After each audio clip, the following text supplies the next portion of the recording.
Hello, നമ്മൾ ഇന്ന് ഇവിടെ ബോട്ടം നാവിഗേഷൻ ബാർ എങ്ങനെ ചെയ്യാമെന്നുള്ളത് നോക്കാൻ വേണ്ടിയിട്ട് പോണ്. അപ്പോൾ നമ്മൾ ഫസ്റ്റ് ബോട്ടം നാവിഗേഷൻ ബാർ എന്ന് കൊടുക്കുകയാണ്.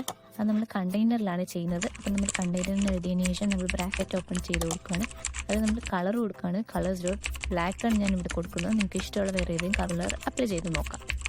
നെക്സ്റ്റ് നമ്മൾ കണ്ടെയ്നറിനകത്ത് ചൈൽഡ് എടുക്കുകയാണ്. ചൈൽഡിൽ നാവിഗേഷൻ ബാർ കൊടുക്കുകയാണ്. നമ്മൾ ഗൂഗിൾ നാവിഗേഷൻ ബാറാണ് ഇവിടെ കൊടുക്കാൻ പോകുന്നത്. അതൊരു മോഡേൺ നാവിഗേഷൻ ബാറാണ്. ഓക്കെ, അതൊരു ഡിപ്പെൻഡൻസിക്കകത്ത് കൊടുക്കുകയാണ്. ഓക്കെ ഓക്കെ സോ അത് കഴിഞ്ഞ് നമ്മൾ ഈ ഗൂഗിൾ നാവിഗേഷൻ ബാറിന് ഇമ്പോർട്ട് കൂടെ ചെയ്ത് കൊടുക്കുകയാണ് ഏറ്റവും മേലിൽ. ഓക്കെ, നെക്സ്റ്റ് അത് കഴിഞ്ഞ് നമ്മൾ ഏറ്റവും താഴെ വന്നിട്ട് നമ്മൾ ക്രിയേറ്റ് ചെയ്ത ചൈൽഡില്ലേ അവിടെ ഗൂഗിൾ നാവിഗേഷൻ ബാർ എന്ന് കൊടുക്കുകയാണ്.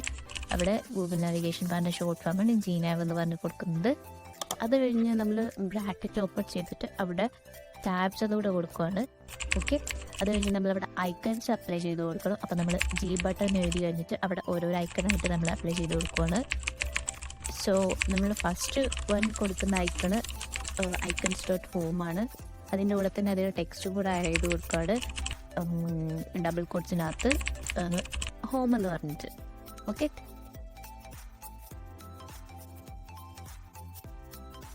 അടുത്തതായിട്ട് നമ്മൾ കൊടുക്കുന്ന ഐക്കൺ ഫേവറേറ്റ് ബോർഡറാണ്. ഓക്കെ, ഈ ഫേവറേറ്റ് ബോർഡറിൻ്റെ കൂടെ അതിൻ്റെ ടെക്സ്റ്റ് കൂടെ നമ്മൾ അപ്ലൈ ചെയ്ത് കൊടുക്കുകയാണ് ഡബിൾ കോട്ട്സിനകത്ത് പിന്നെ ഫേവറേറ്റ് എന്ന് എഴുതിയിട്ട്. ഓക്കെ, നെക്സ്റ്റ് നമ്മൾ കൊടുക്കുന്ന ഐക്കണ് സെർച്ചിന് വേണ്ടിയിട്ടാണ്. നമ്മൾ G button icons dot search എന്ന് കൊടുക്കുകയാണ്. എന്നിട്ട് അതിനോട് തന്നെ നമ്മൾ അതിൻ്റെ ടെക്സ്റ്റ് കൂടെ ആഡ് ചെയ്ത് കൊടുക്കുകയാണ് ഡബിൾ കോട്ട്സിനകത്ത് സെർച്ച്. എന്നിട്ട് ലാസ്റ്റായിട്ട് നമ്മൾ കൊടുക്കുന്ന ഒരു ഐക്കണാണ് സെറ്റിങ്സ്. സെറ്റിങ്സിന് വേണ്ടിയിട്ട് നമ്മൾ ഐക്കൺ ഡോട്ട് സെറ്റിങ്സ് എന്നാണ് കൊടുക്കുന്നത്. അതിൻ്റെ കൂടെ നമ്മൾ അതിൻ്റെ ടെക്സ്റ്റ് കൂടെ അപ്ലൈ ചെയ്ത് കൊടുക്കുകയാണ് ഡബിൾ കോട്ട്സിനകത്ത് സെറ്റിങ്സ് എന്ന് പറഞ്ഞിട്ട്. ഇനി നമ്മളിത് സേവ് ആക്കി റൺ ചെയ്ത് നോക്കാം എങ്ങനെയാണ് വരുന്നത് എന്നുള്ളത്. ഓക്കെ, അപ്പോൾ നമ്മളിത് സേവ് ചെയ്ത് റൺ ചെയ്യുമ്പോഴത്തേക്കും നമുക്ക് ബാക്ക്ഗ്രൗണ്ട് കളറായിട്ട് നമുക്ക് കാണാൻ സാധിക്കുന്നത് ബ്ലാക്ക് ബാക്ക്ഗ്രൗണ്ട് കളറിലാണ് വരുന്നത്.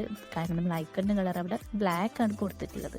അപ്പോൾ നമുക്ക് ഐക്കണിൻ്റെ കളർ ജസ്റ്റ് ഒന്ന് ചേഞ്ച് ചെയ്തിട്ട് എങ്ങനെയാണ് വരുന്നത് നോക്കാം. അപ്പോൾ ചേഞ്ച് ചെയ്യാൻ വേണ്ടിയിട്ട് നമ്മൾ കൊടുത്ത ചൈൽഡില്ലേ, ചൈൽഡിൻ്റെ ജിയാവെന്ന് കൊടുത്തില്ല, അതിൻ്റെ അവിടെ ഓപ്പൺ ചെയ്ത ബ്രാക്കറ്റ് ആണ്. അതിൻ്റെ തൊട്ട് താഴെ, അതായത് ടാബ്സിന് തൊട്ട് മേലെയായിട്ട് നമുക്കവിടെ ബാക്ക്ഗ്രൗണ്ട് കളർ ഒന്ന് ചേഞ്ച് ചെയ്ത് കൊടുക്കാം. ഞാൻ ഇപ്പം ഇവിടെ കൊടുക്കുന്നത് കളർ വൈറ്റ് ആണ്. വൈറ്റ് കൊടുത്ത് നോക്കാം. അത് കഴിഞ്ഞ് നമുക്കിത് ഒന്നുകൂടി സേവ് ചെയ്ത് റൺ ചെയ്ത് നോക്കാം എങ്ങനെയാണ് വരുന്നതെന്ന് കാണാം. നമ്മൾ സേവ് ചെയ്ത് റൺ ചെയ്ത് നോക്കുമ്പോഴത്തേക്കും നമുക്കവിടെ വൈറ്റ് കളർ ബാക്ക്ഗ്രൗണ്ടാണ് വരുന്നത്. അപ്പോൾ നമുക്ക് ആക്ടിവിറ്റി കാണാൻ സാധിക്കും. ഹോം ബട്ടൺ ഉണ്ട്, ഫേവറേറ്റ് ബട്ടൺ ഉണ്ട്, സെർച്ചിൻ്റെ ബട്ടൺ ഉണ്ട്, സെറ്റിങ്സ് ഉണ്ട്. അത് ടാപ്പ് ചെയ്യുമ്പോഴത്തേക്ക് നമുക്ക് അതിൻ്റെ ടെക്സ്റ്റ് കാണാൻ സാധിക്കും.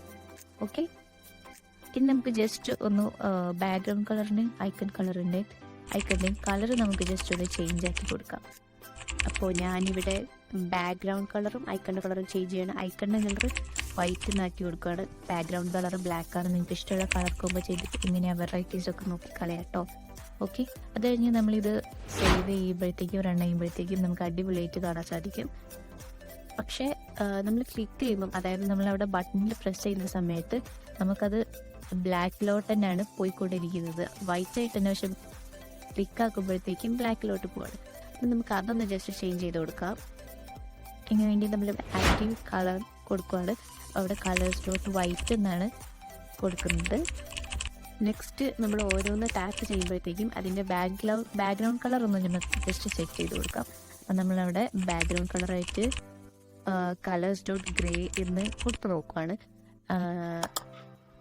ഇനി നമ്മളിത് ഒന്നുകൂടെ സേവ് ചെയ്ത് നമുക്ക് ജസ്റ്റ് റൺ ചെയ്ത് നോക്കാം.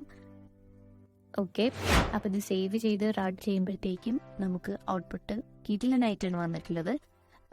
ക്ലിക്ക് ചെയ്യുമ്പോഴത്തേക്കും, അതായത് ഐക്കണിൽ ക്ലിക്ക് ചെയ്യുമ്പോഴത്തേക്കും ബാക്ക്ഗ്രൗണ്ട് കളർ ഗ്രേ ആയിട്ട് വരികയും അതുപോലെ തന്നെ നല്ല സെറ്റായിട്ടാണ് വന്നിട്ടുള്ളത്. നിങ്ങൾക്ക് ഇതിൻ്റെ കളർ കോമ്പോസൊക്കെ വേറെയൊക്കെ ചെയ്ത് നോക്കാം കേട്ടോ.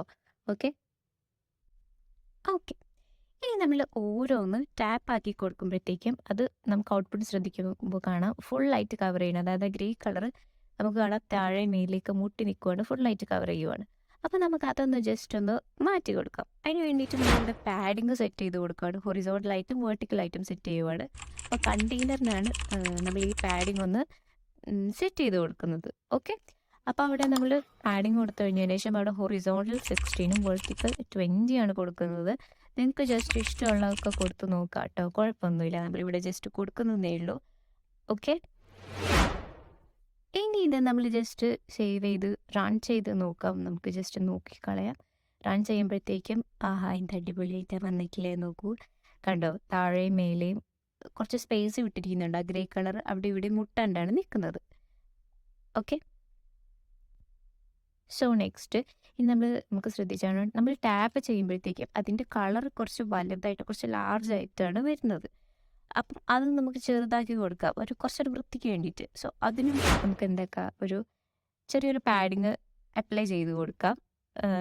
അത് നമ്മൾ കൊടുക്കുന്നത് നമ്മൾ ടാബിങ് ബാക്ക്ഗ്രൗണ്ടില്ല, അതിൻ്റെ തൊട്ട് താഴെയായിട്ടാണ് ഈ പാഡിങ് കൊടുക്കുന്നത്. എന്നിട്ട് നമ്മൾ ഈ പാഡിങ്ങിന് എല്ലാ സൈഡും ഹോൾ സൈഡാണ് അപ്ലൈ ചെയ്ത് കൊടുക്കുന്നത്. അതുകൊണ്ടാണ് നമ്മളവിടെ ഹോള് എന്ന് കൊടുത്തിട്ടുള്ളത്.